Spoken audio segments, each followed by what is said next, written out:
सीखेंगे लिंग निर्धारण के बारे में। हम जानते हैं कि लैंगिक जनन यानी सेक्सुअल रिप्रोडक्शन में दो जनक नर यानी मेल एवं मादा यानी फीमेल भाग लेते हैं। चूंकि लैंगिक जनन में दोनों लिंग भाग लेते हैं, इसलिए संतति यानी ऑफस्प्रिंग की एक नर या एक मादा होने की संभावना समान है। इसलिए यह जानना रोचक होगा कि एक युग्मनज यानी जाइगोट नर में विकसित होगा या मादा में। जनन के दौरान युग्मनज का नर या मादा में विकसित होना लिंग निर्धारण यानी सेक्स डिटर्मिनेशन कहलाता है। किसी जीव का लिंग निर्धारण विभिन्न कारकों पर निर्भर होता है। जैसे कुछ जीवों में लिंग निर्धारण पर्यावरण पर निर्भर करता है। उदाहरण के लिए कुछ प्राणियों जैसे सरीसृप यानी रेप्टाइल्स में निषेचित अंडा जिस तापमान में रखा जाता है, उससे यह निर्धारित होता है कि संतति नर होगा या मादा। कुछ प्राणी जैसे घोंघा अपना लिंग बदल सकता है, जिससे यह पता चलता है कि घोंघे में लिंग निर्धारण आनुवंशिक नहीं है। मानव में लिंग निर्धारण आनुवंशिक है। चलिए मानव में लिंग निर्धारण विस्तार से समझें। पिछले वीडियो में हमने सीखा कि किसी लक्षण की अभिव्यक्ति जीन पर निर्भर करती है। युग्मनज का लिंग निर्धारण भी जीन पर निर्भर करता है। मानव में कुल 46 गुणसूत्र होते हैं, जो गुणसूत्रों के 23 युग्म बनाते हैं। इनमें से गुणसूत्रों के 22 युग्म अर्थात 44 गुणसूत्र पुरुष और स्त्री में समान होते हैं। इनके युग्मनज के लिंग निर्धारण में कोई भूमिका नहीं होती। इन्हें अलिंग सूत्र यानी सोमैटिक क्रोमोसोम्स कहते हैं।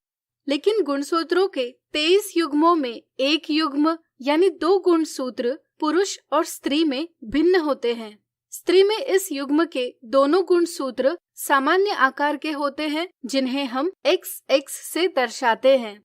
लेकिन पुरुष में इस युग्म के गुणसूत्र भिन्न होते हैं। इनमें से सामान्य आकार वाले गुणसूत्र को X से तथा छोटे गुणसूत्र को Y से दर्शाया जाता है।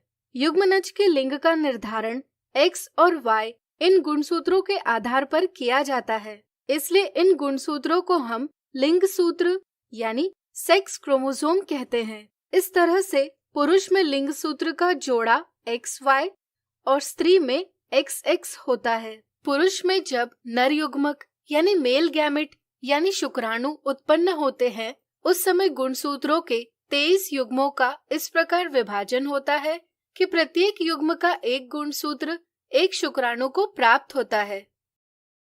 इस तरह से आधे शुक्राणुओं में X गुणसूत्र तथा आधे शुक्राणुओं में Y गुणसूत्र होता है। चूंकि स्त्री में लिंग सूत्र XX है, इसलिए सभी जनन कोशिकाओं यानी अंड यानी एग्स में एक X गुणसूत्र होता है। निषेचन के दौरान यदि X गुणसूत्र वाले शुक्राणु का X गुणसूत्र वाले अंड से संलयन होता है, तो बनने वाले युग्मनज का लिंग सूत्र XX होगा, जो स्त्री लक्षणों को विकसित करेगा।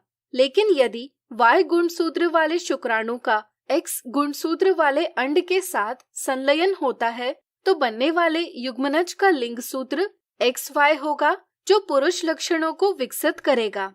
चूंकि आधे शुक्राणुओं में X गुणसूत्र होता है और आधे शुक्राणुओं में Y, इसलिए युग्मनज के पुरुष होने की संभावना उतनी ही होगी जितनी स्त्री होने की। इसी तरह सभी बच्चे माता से एक X गुणसूत्र प्राप्त करते हैं, इसलिए उनका लिंग निर्धारण पिता से प्राप्त गुणसूत्र पर निर्भर करता है।